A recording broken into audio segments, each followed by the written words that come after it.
नमस्ते साथियों। आज हम बात करेंगे हिंदी के टॉपिक शब्द ज्ञान की। शब्द ज्ञान में शब्दकोश में शब्दों को पहचानने के लिए कुछ महत्वपूर्ण नियमों के बारे में हम बात करेंगे। जैसे इंग्लिश डिक्शनरी में हम ABC के क्रम में ABCDEFGHI इस क्रम में शब्दों को ढूंढते हैं, उसी प्रकार हिंदी में भी कुछ शब्दों का क्रम है। उस हिसाब से हम हिंदी शब्दकोश के अंदर शब्दों को ढूंढते हैं। तो देखते हैं हिंदी शब्दकोश में कुछ महत्वपूर्ण नियम क्या निकल करके आते हैं। ये कुछ नोट्स टाइप से आपके सामने कुछ नियम है। हिंदी वर्णमाला में सबसे पहले वर्ण आ जाता है ए, लेकिन जब हम शब्दकोश की बात करते हैं तो शब्दकोश में ए से शुरू होने वाले शब्द ये बाद में आते हैं और पहले आते हैं अम से। तो शब्दकोश में अनुस्वार से, अम से शुरू होने वाले शब्द सबसे पहले आएंगे। अम या अनुस्वार से शुरू होने वाले शब्द पहले आएंगे, ऐसे होने वाले बाद में आएंगे। हिंदी वर्णमाला में कुल 11 स्वर हैं। उन स्वरों की बात करें तो स्वर 11 स्वर आ जाते हैं, जो ये हैं ए, आ, छोटी, बड़ी, ऊ, छोटा ऊ, बड़ा ऊ, और ए, और ओ, और औ, और अंत में आ जाता है री। तो ये शब्दकोश में सबसे पहले ए आ जाता है, लेकिन नहीं, वर्णमाला में ए आ जाता है। शब्दकोश में अम से शुरू होता है, अम के बाद में ए, फिर आ, ऐसे ऐसे क्रम चलता है। फिर बात करते हैं क च ट त प वर्ग की। इन वर्णों को शब्दकोश में लिया जाता है। क च ट त प वर्ग को स्पर्श व्यंजन भी कहते हैं। क वर्ग में 5 व्यंजन आते हैं, क, ख, ग, घ, ng। च वर्ग में च, छ, ज, झ और च। और ट वर्ग में ट, ठ, ड, ढ और ण। फिर ट, च, ट, फिर त वर्ग त, थ, द, ध और न। फिर प वर्ग में प, फ, ब, भ और म। इस प्रकार से ये स्पर्श व्यंजन में 25 व्यंजन आते हैं। उसके बाद में हिंदी शब्दकोश के अंदर ये वर्ग को रखा जाता है।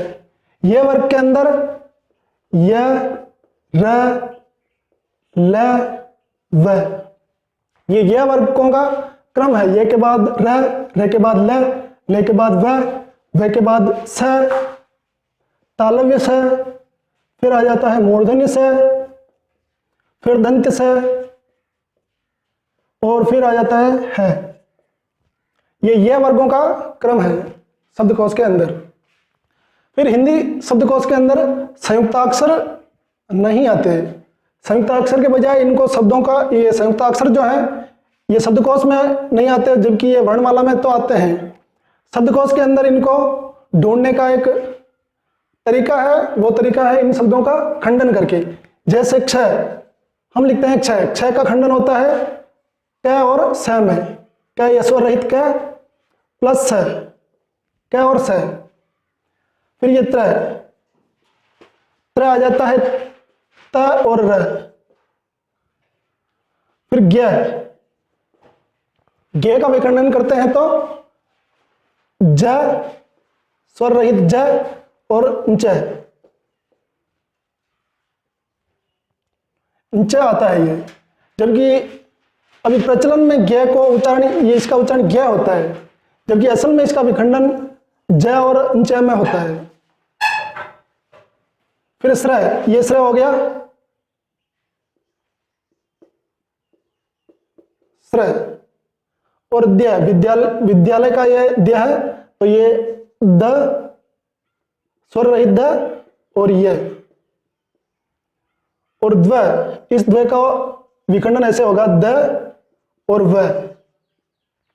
इसमें हम ये याद रखें कि ये पहले वाला वर्ण ये स्वर रहित है, इसलिए इनके नीचे हलंत लगाना जरूरी है।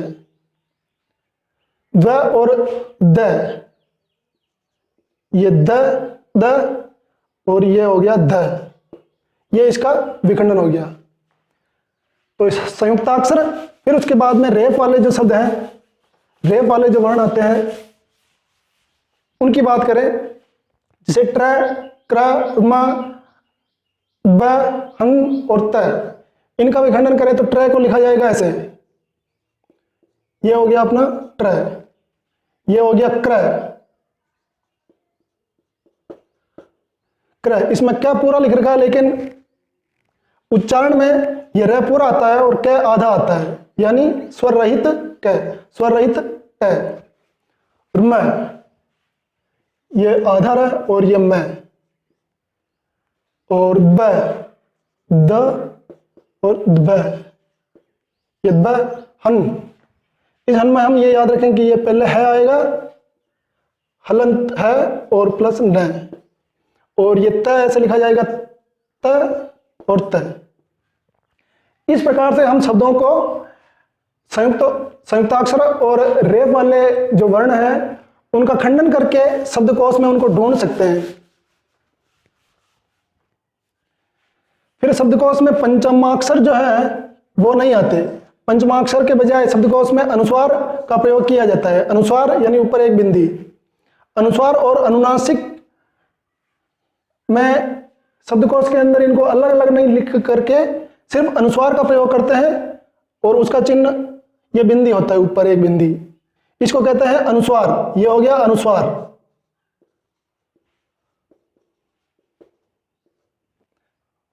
और अनुनासिक ऊपर चंद्र बिंदु और बिंदी, चंद्रमा का चिन्ह और बिंदी, ये अनुनासिक का चिन्ह हो गया।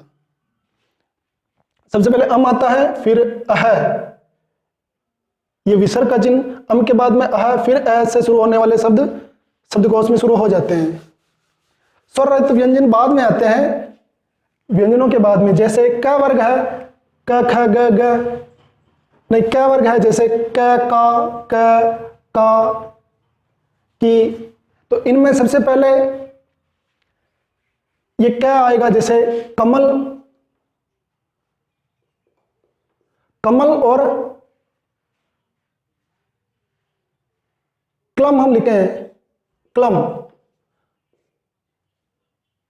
तो इनमें पहले कौन सा आएगा? इनमें पहले कमल आएगा और फिर क्लम आएगा। ये क आधा क बाद में आता है।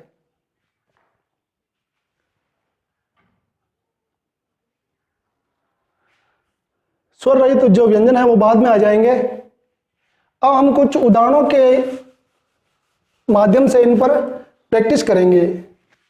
हिंदी शब्दकोश के अंदर नियमों की बजाय हम अभ्यास के द्वारा इनको आसानी से समझ सकते हैं। जितना हम अभ्यास करेंगे उतनी ही हम शब्दकोश पर पकड़ बना सकते हैं, उनको आसानी से ढूंढ सकते हैं। हिंदी शब्दकोश के अंदर इंग्लिश शब्दकोश के बजाय ज़्यादा मुश्किल है हिंदी शब्दकोश में शब्दों को ढूंढना, क्योंकि इसका एक कारण है। उसका यह कारण है कि इसमें अक्षर और ये संयुक्ताक्षर और रेफ वाले शब्दों के हिसाब से मुश्किलें पेश आती है। जैसे यहां शब्द कुछ देर कहें, जैसे जजमान, ज्ञान, जंजीर और ज्यादती। अगर इनका हमें क्रम जानना है तो हम सबसे पहले जो ये संयुक्ताक्षर है इनका खंडन करेंगे। जैसे ये ज्ञा हो गया तो ये ज प्लस ज, ज्ञा प्लस न, ये ज्ञान, ये इसका विखंडन हो गया। अब जैसा कि हम जानते हैं सबसे पहले अनुस्वार वाले शब्द आते हैं, तो सबसे पहले ये इसके ऊपर अनुस्वार लगा हुआ है तो ये वाला शब्द आ जाएगा। ये नंबर रख लो फर्स्ट में, अनुस्वार इसी के ऊपर है तो ये फर्स्ट में आ जाएगा। उसके बाद में हम ये आधा ज है तो आधा ज उस वर्ग के बाद में आएगा, सबसे अंत में। स्वर रहित व्यंजन बाद में आता है तो ये आधा इसी में है तो ये आधा इसमें भी है और इसमें भी है, तो ये भी चौथा हो सकता है और ये भी चौथा हो सकता है। फिर जजमान,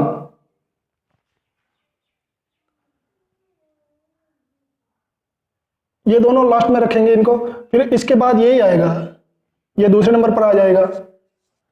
अब बात करें इनमें से पहले कौन सा आएगा, इसका विखंडन करें तो जय और या,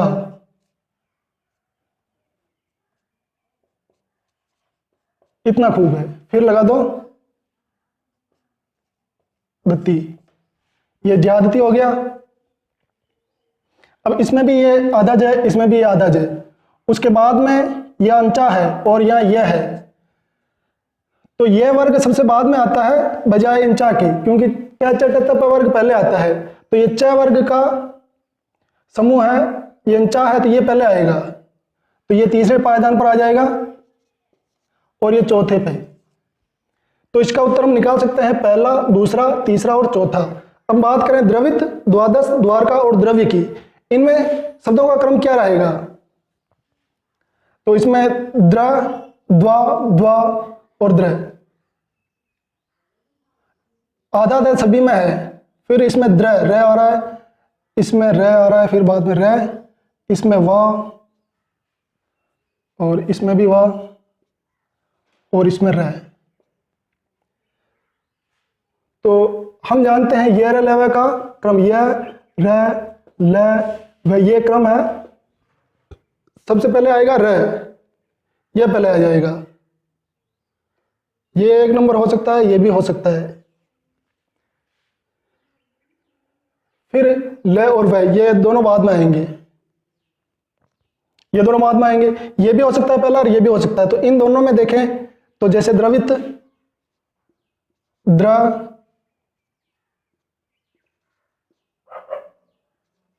वित्त,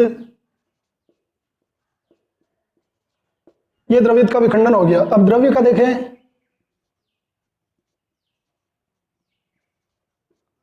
द्रव्य, ये द्रव्य का विखंडन हो गया। इसमें आधार है, इसमें भी आधार है, इसमें आधार है, इसमें भी आधार है, इसमें है, इसमें भी है, इसमें आधा है, इसमें भी आधा है, इसमें ई और इसमें यह है, इसमें यह बन रहा है वी, ये वी बन रहा है, और इसमें व्यय बन रहा है, ये व्यय। तो हम जानते हैं कि ये आधा है, ये वह आधा है, तो ये स्वर रहित व्यंजन है, तो ये बाद में आएगा, ये स्वर सहित व्यंजन पहले आएगा। तो वी किसमें, ये पहले आएगा, तो ये पहले स्थान पर हो गया और ये दूसरे स्थान पर हो गया। अब बात करें द्वादश, द्वादश और द्वारका में पहले कौन सा आएगा।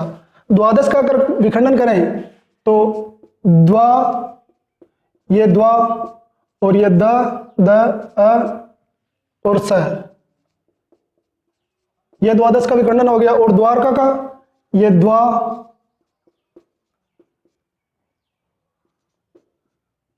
द्वारका। इस खंडन के माध्यम से हम आसानी से जान सकते हैं कि पहले कौन सा आएगा। इसमें आधा है, इसमें भी आधा है, इसमें वह आधा है, इसमें भी आधा है, इसमें आ, इसमें भी आ। अब इसमें द आधा है और इसमें र पहले है, तो द आ रहा है स्पर्श व्यंजन में, तो ये ही पहले आएगा और ये बाद में आएगा, ये र ल बाद में आएगा, चटत वर्ग के बाद में। तो ये द्वादश शब्द पहले आ जाएगा, पहले आएगा मतलब तीसरे पायदान पर हो गया, और ये चौथे स्थान पर द्वारका हो गया। तो हम जान गए हैं कि द्रवित पहले आएगा, द्रव्य बाद में आएगा, उसके बाद में द्वादश, फिर द्वारका। अगले शब्दों पर हम ध्यान दें तो मंगल, मांस तंतु, मसालची और मनोरंजन। मैं से मैं में ये अनुस्वार लगा है, तो हम जानते हैं कि अनुस्वार वाला पहले आ जाएगा।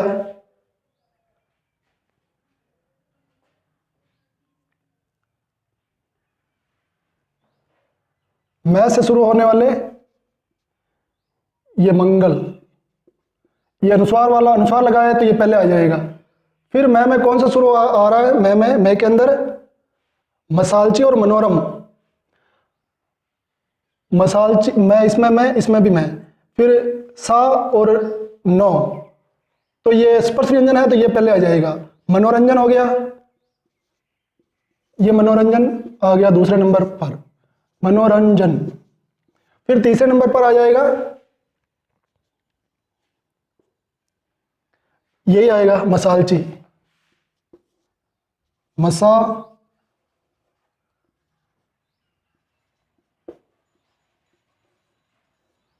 मसालची। फिर ये अंतिम बच्चा मांस तंतु, ये मांस तंतु।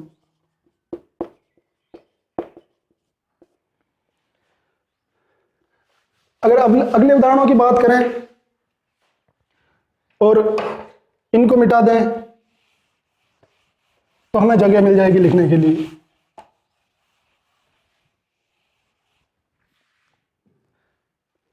शरारत, क्षत्रिय, संतोष और षटकोण, इस क्षय का विखंडन होता है ये और स में, ठीक बात है। फिर संतोष और षटकोण, षटकोण और शरारत, ये वर्ग में आ रहा है, ये भी ये वर्ग का, ये भी ये वर्ग का, और ये क वर्ग का है। तो ये सबसे पहले क्षत्रिय आएगा, क्षत्रिय एक नंबर पर, ये एक नंबर लगा दो। अब झगड़ा रहा शरारत का, संतोष का और षटकोण का।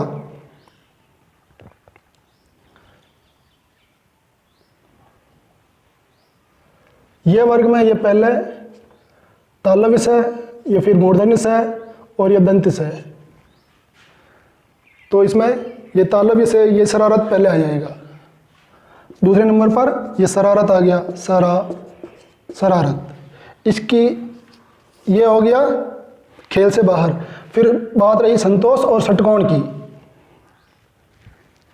तो ये मूर्धन्य से पहले आ जाएगा षटकोण।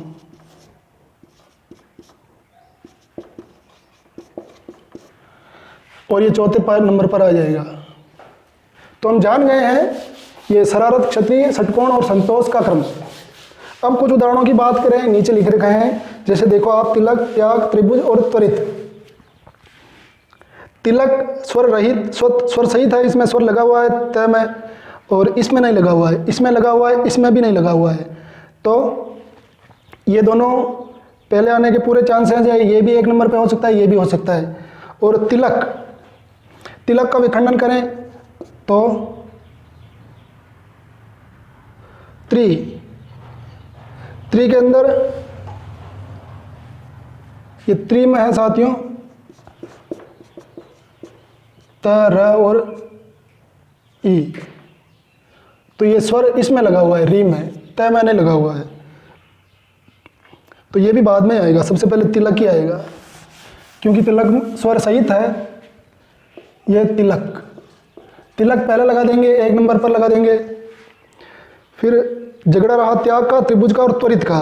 तो त्याग का भी खंडन करें तो ये त्याग हो गया अपना, त्याग और त्रिभुज, त्रि और ये भुज,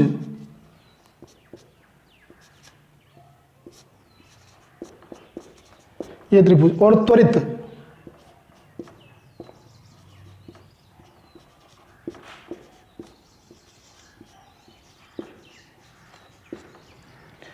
त्वरित। अब हम देखें, इसमें आदत है, इसमें आदत है, इसमें आदत है। इसमें यह, र और वह। तो ये वर्ग में यह, र, यह पहले आता है, बाद में र आता है। फिर ये ल इसमें नहीं है, और वह फिर बाद में आता है। तो एक नंबर पर यह, दूसरे नंबर पर र और तीसरे नंबर पर वह। तो अपना ये झगड़ा खत्म हो गया। ये दूसरे नंबर पर आ जाएगा, तीसरे पर और चौथे पर। त्याग,